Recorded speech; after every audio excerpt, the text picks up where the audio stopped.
Hi guys, welcome to part 2 of my Warrior IFV build. In a previous video I built my Warrior and left it in this state.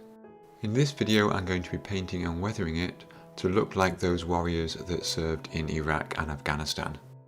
So before I could paint it I needed to look at some reference photos, and although modern British vehicles tend to be painted in light stone, you can see here from these pictures from Iraq and Afghanistan there seem to be quite a few different tones of that. A lot of that of course will be to do with weathering and lighting, but it is quite useful to have a look at these as a good reference. You can see so much variation.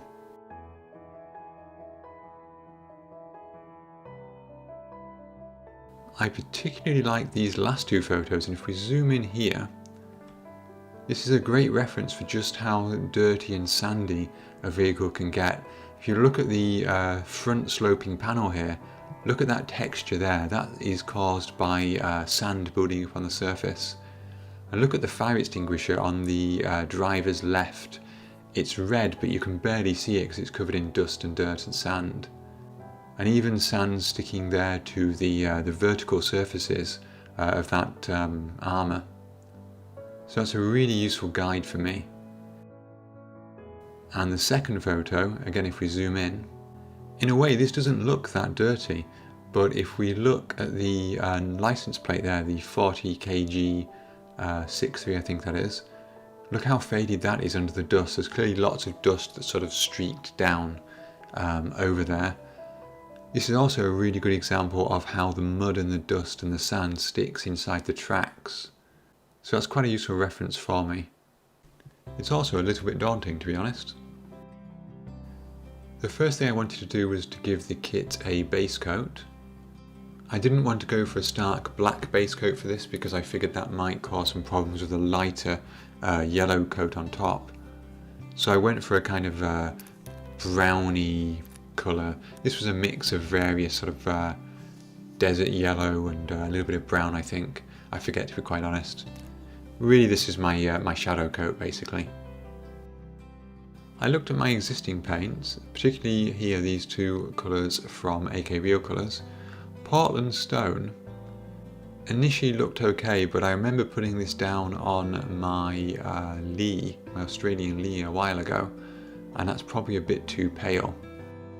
The ivory colour here initially looked okay as well, but after a little test shot of that it didn't seem quite the right colour either.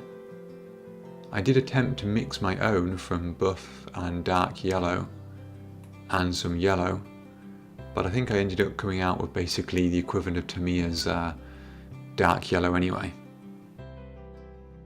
And this colour tone here didn't quite look right to me. It was a little bit too green I think. That probably came from the XF60. So then I thought, forget it, I'm just going to buy an AK Real Colours light stone. And you can see this is it applied here. There's some debate over whether the light stone that's in use at the moment is the same as the World War II colour. Obviously the AK Real Colours one is the World War II version. It looks fine to me, is all I can say. Of course one of the effects of trying different colours is I've lost most of that shadow coat now. There are a few details that need picking out in different colours, and this was done mostly with Vallejo model colours. I really like these paints for brush painting, they go down very nicely. And they don't dry as quickly as Tamiya acrylics, so they don't pull back up if you go over an area you've already painted.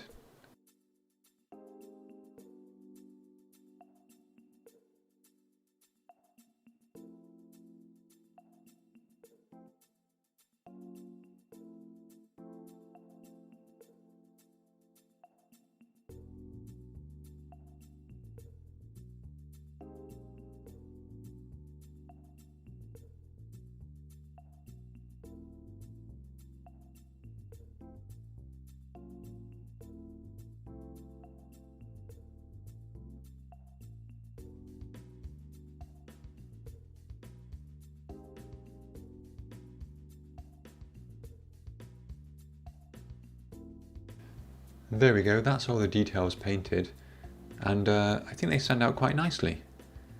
Just that extra small amount of colour, I know it's going to get toned down quite a lot, makes a difference. I haven't added the clear parts yet to the turret because of course there's going to be varnishes going down and those varnishes are going to affect the clear parts.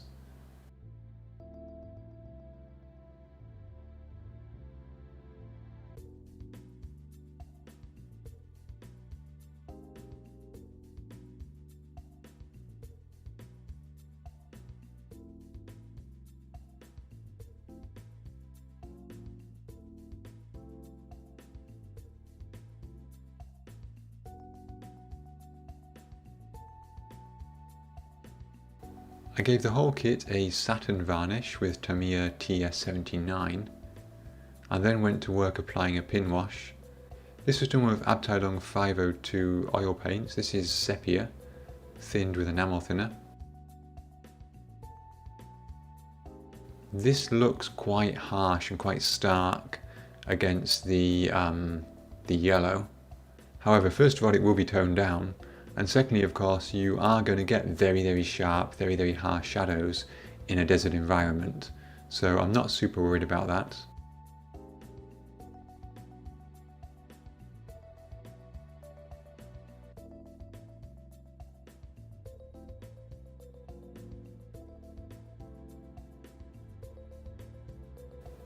I had a few problems making this wash flow, so it's a little bit messy in places, but that can be cleaned up later.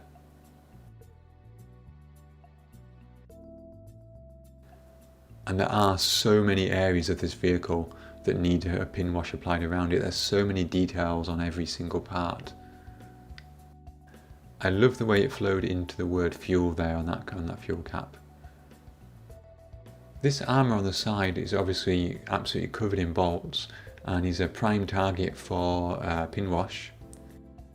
As I put this on, it does look quite harsh. You can see here the finished version looks really stark. Again, first of all, that's going to tone down. Secondly, I can clean it up to reduce it. But thirdly, if we put the slat armour over it, it does reduce the severity of it. And of course, that is quite a shady area on the vehicle because of that slat armour.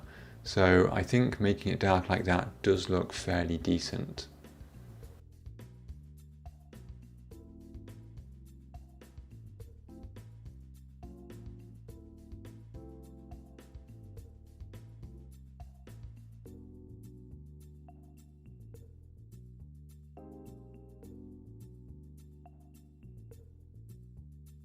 So to clean up the excess wash, we need a brush which has been dampened in some white spirit or some enamel thinner.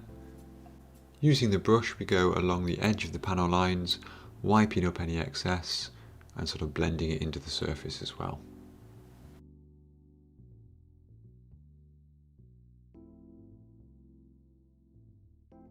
If there are any really large areas that need cleaning up, we can do the same thing with a cotton swab.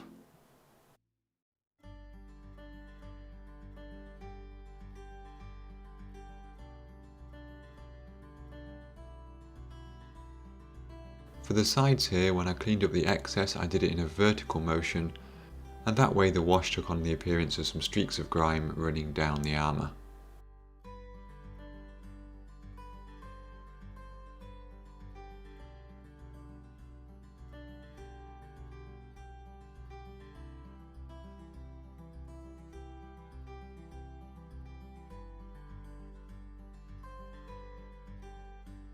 For the decals, which I probably should have done before I did the pin wash, there's only a small number, and that's quite lucky because I had big problems with these.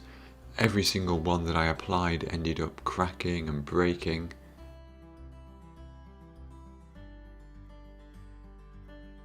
This yellow and red, is it a warning sign, identification sign, did go down okay with a bit of Tamiya mark fit, but everything else, including these fire extinguisher decals, had problems. I had to cut part of these away because they were too big to fit on the bottles, and getting them to adhere to the curved surface was a bit difficult as well.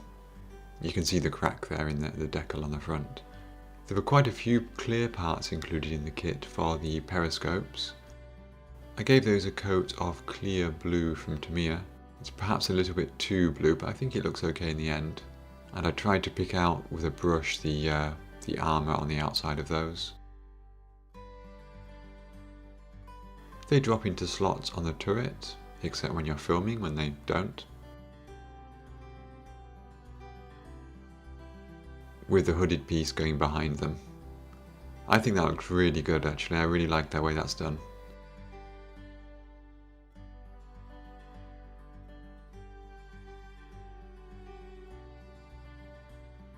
There are some extra clear parts that go on the top.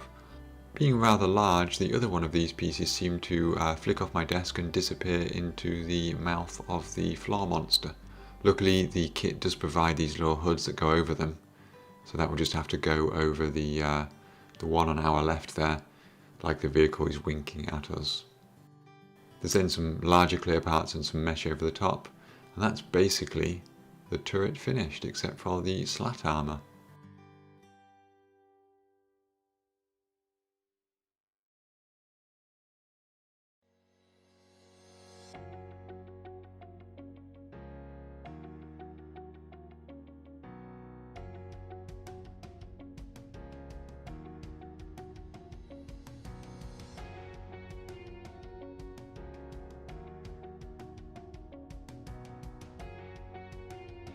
For the weathering, I initially started with this dry earth from Ammo by Meng.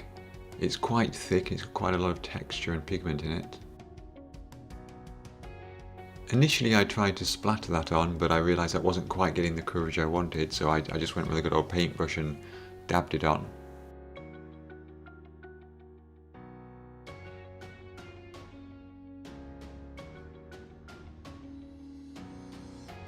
I tried to blend the edges with some white spirit.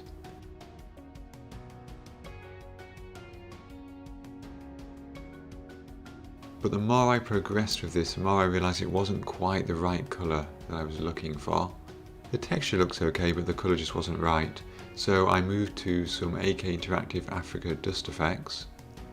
These are a bit more yellow. I tried to blend those a little bit into the dry earth with some limited success. Luckily most of this won't be seen in the final model anyway.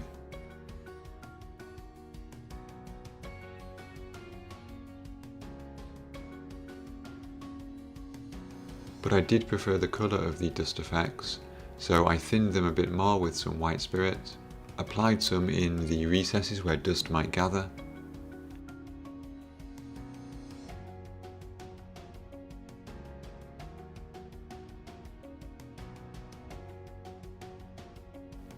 and used a large flat brush to try to streak that up the plates there.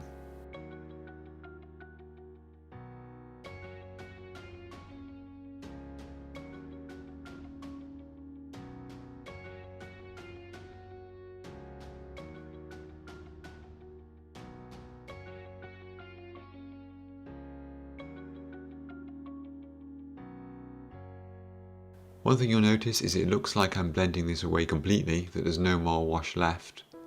But then when it dries, you can see there's actually quite a lot of pigment in that wash. It really surprised me when I came back the next day and saw this.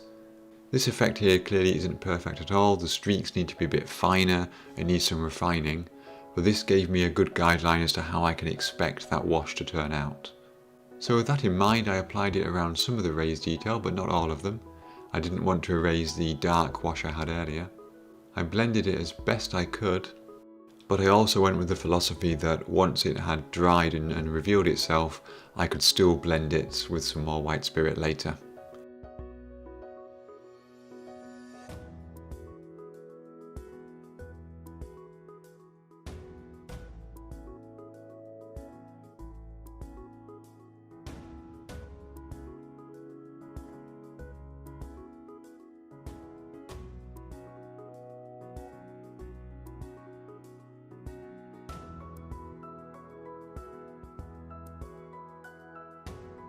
Here, just like the oil wash, I ran it down in streaks. Again, it looks like it's disappearing. And basically it was then a bit of a cyclic process, allowing the wash to dry enough to reveal the pigment, and then reworking it, brushing some of it away, adding some more if I wanted some more in certain areas, until I got an effect which I was happy with.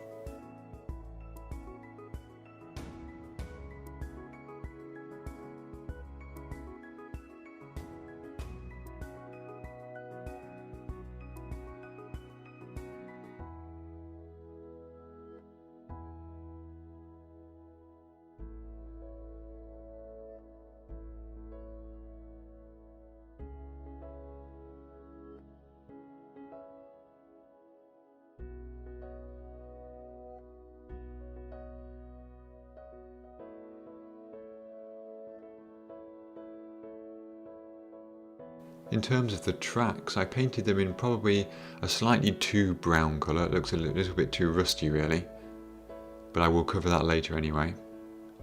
Meng supply a handy mask here. You can put that over the rubber pads and paint them without getting the paint on the tracks themselves. That's really helpful, huge time saver. Once the tracks were fitted, which was fairly easy, I did go back to the dry earth for the dirt and so on between the tracks. With hindsight, I think I've put this in the wrong place. I think this should have been on the pads rather than in the gap, because I think within the gaps the dirt would fall out as the track flexed, but never mind.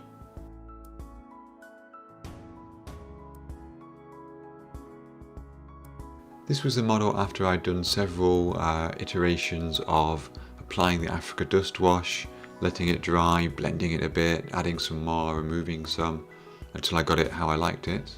After that I went for one very light thin dust coat, airbrushed, concentrating at the bottom but still going up the vehicle. And I made that from a combination of desert yellow and buff in no particular ratio, I just did it by eye. Finally I wanted to add something to make the model stand out a bit, so I got these 3D printed water bottles. I've had them for a while. They were sent to me by Scale Models HQ. You can find a link to them and a discount in the description below. They come in clear plastic. Some of them I left clear, and some of them I painted in clear blue, probably a bit too dark.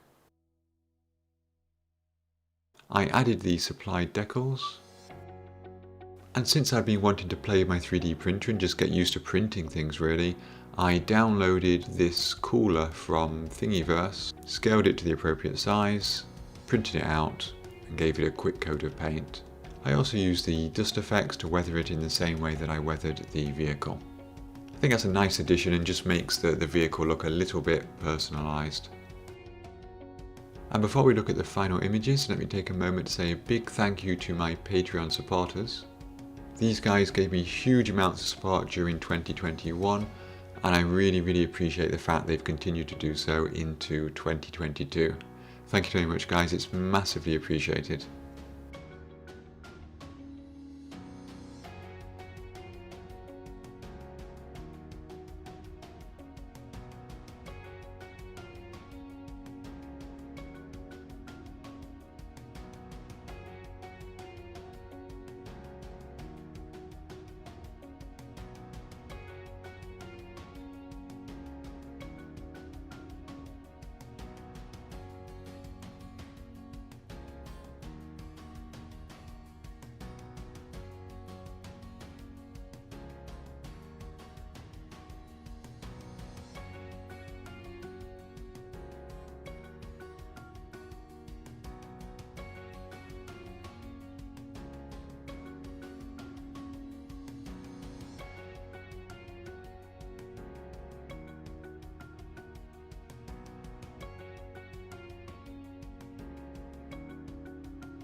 Okie dokie, that was my painting and weathering of the Warrior infantry fighting vehicle. This was quite a challenge for me. I'm not very good at weathering desert vehicles, and this is also obviously a single tone vehicle as well, which is a little bit harder. I did consider a few different techniques. I know lots of people like to do sort of damaged paintwork or faded paintwork and things like this. But honestly, looking at those reference photos, I didn't really see too much like that, and therefore I didn't go into too much detail with that. I could do some colour modulation, definitely, and that is something that I want to look at in the future.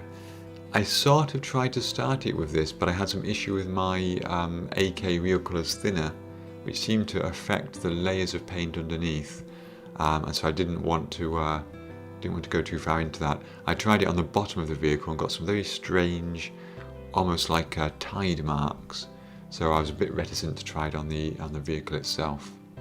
So what's coming up next? Well, I have got a few models still in progress, and when I say a few, I mean 2 aircraft, the Ram Tiger, actually no, a 3rd aircraft as well, and the European house. So that's 5 things off the top of my head.